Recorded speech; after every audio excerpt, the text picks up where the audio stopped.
నీతో కలిసేలా తరగని కథ మనది కనుక మనసు మురిసినిలా ఉసురేమో నాదైనా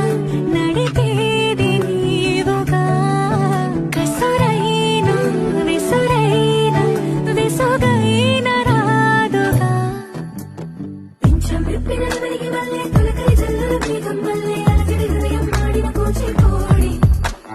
రంగుల దిద్దిన బొమ్మకు వల్లే కవితలు వత్తిన పుస్తకం వల్లే సంతోషంలో ముత్తుగా ఈ అమ్మాయి ఆరారు ఋతువుల అన్నం ఒకటిగా కలిపి